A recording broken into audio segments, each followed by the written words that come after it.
Estamos iniciando mais uma edição da Sessão TV Atende, recebendo nos nossos estúdios hoje o médico Dr. Júlio César Salles. Dr. Júlio, seja muito bem-vindo à Sessão TV Atende. Eu que agradeço a oportunidade. Dr. Júlio, hoje o diabetes é uma coisa que vem tornando comum na população brasileira, principalmente tipo 2? É muito comum. Estima-se que 7% da população brasileira tem diabetes. Então, ao redor de 14 milhões tem diabetes. O que provoca essa doença? É uma doença genética? São os hábitos dos brasileiros? O diabetes é uma doença que ela leva à hiperglicemia crônica, que é o nível de açúcar no sangue mais alto. Tem várias causas, tem medicações, tem doenças da suprarrenal, do pâncreas, da hipófise. Várias entidades podem causar diabetes, mas o mais comum é o tipo 2, como você já bem disse. E isso ocorre por qual motivo? O pâncreas ou ele não produz a quantidade ideal de insulina para cada indivíduo, ou ele produz uma quantidade normal, mas o corpo não consegue utilizar. Isso a gente chama de resistência à insulina. E como tratar? Nós temos dois tipos de diabetes, basicamente, os mais comuns, tipo 2 e o tipo 1. O tipo 2, 90% da população. O tipo 1, 10%. O tipo 1 é aquele que dá na criança, no adolescente, que geralmente é a falta de insulina. O pâncreas, que é o órgão que produz insulina, para de funcionar. Isso de ordem genética. Quando o pâncreas para de funcionar, a gente tem que repor essa insulina, porque a insulina é o hormônio que vai metabolizar o açúcar para ser transformado em energia para o nosso organismo. Então, o tratamento é injeção de insulina. No tipo 2, que é uma baixa produção ou uma resistência, a gente usa medicações via oral, ou para aumentar a secreção dessa insulina, ou para quebrar essa resistência à ação da insulina. Uma vez a pessoa diagnosticada com diabetes, sempre vai ter diabetes? Sempre diabetes. Algumas vezes pode ficar, entre aspas, curada com uma cirurgia bariátrica, que está muito em moda agora, a cirurgia metabólica. Ela fica curada não do diabetes, de ter que usar medicações, mas vai ter que manter aquele estilo de vida, evitando carboidratos, ou comendo bem mais moderado, exercício físico, que na verdade teria que ser a dieta de todo mundo, independente de ter diabetes ou não.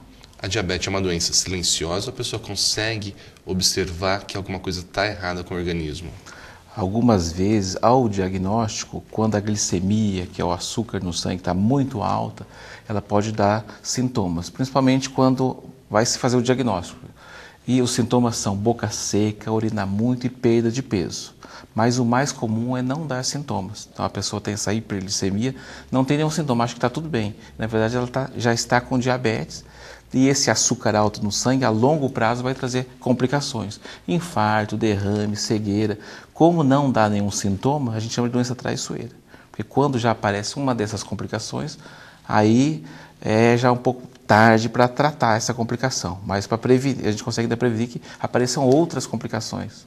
No caso, a pessoa, se ela não descobrir que ela está com diabetes, ela pode ter um mal súbito aí relacionado à doença. Pode, é muito comum o paciente descobrir que tem diabetes num evento cardiovascular, então tem um infarto.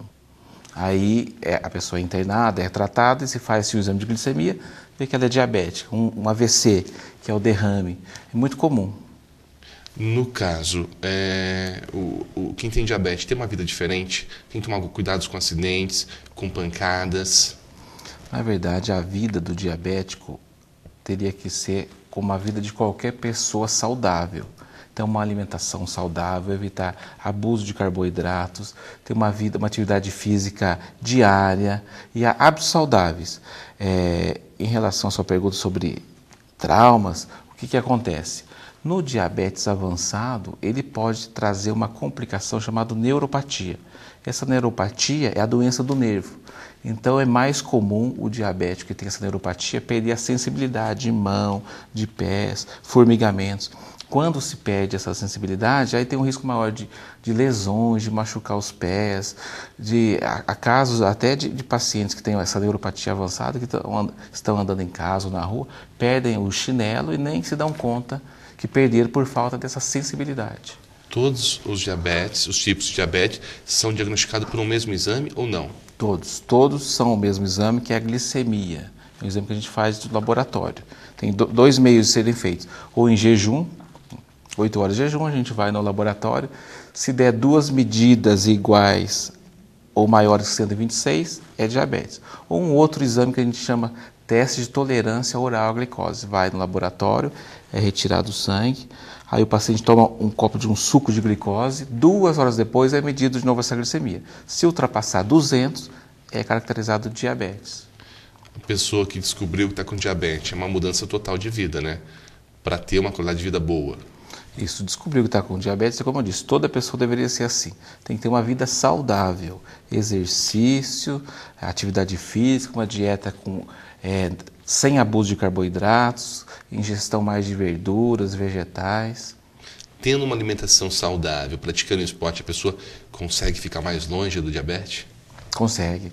O diabetes tipo 2 tem fatores genéticos, fatores familiares, mas o fator preponderante é o que a gente consegue mudar, porque história familiar a gente não consegue mudar. Idade, acima de 40 anos, aumenta a incidência de diabetes tipo 2. Se bem que agora com o índice de aumento de peso em crianças, a gente tem casos de tipo 2 em crianças.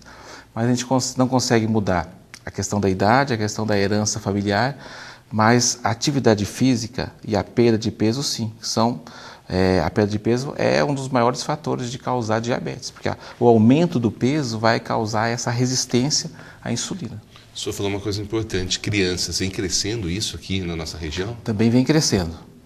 Crianças, tipo 2, antigamente a gente via muito só em adultos, indivíduos maiores de 40 anos, obesos, sedentários. Hoje não. Hoje, devido ao aumento da obesidade, principalmente em crianças, tem aparecido crianças de 8, 10 anos com diabetes tipo 2. Lembrando que o mais comum em crianças é o tipo 1. E a gente tem tido uma incidência aumentada. Nesses 2 últimos meses, eu recebi 5 pacientes com diabetes tipo 1, feito o diagnóstico nesses 2 últimos meses, todos abaixo dos 5 anos. 3 casos aqui em Andradas e 2 em Poços de Caldas. Na criança, nesse caso, não é comum, né? Não está dentro dessas estatísticas que vocês estavam acostumados a trabalhar, né?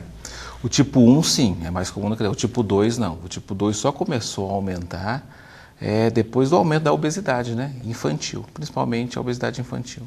A obesidade hoje ela é a grande vilã, tanto para o diabetes, hipertensão e para outras doenças. É a grande vilã. Hoje a gente sabe que a gordura, o excesso de peso, ele não é só uma forma de armazenar energia, mas a nossa célula adiposa, que é a célula de gordura, produz hormônios, produz várias substâncias inflamatórias. Então é muito comum a gente ouvir isso, que o obeso ele vive num estado inflamatório crônico por conta do excesso de peso. E esse estado inflamatório crônico pode causar várias doenças, desde diabetes até câncer, hipertensão arterial.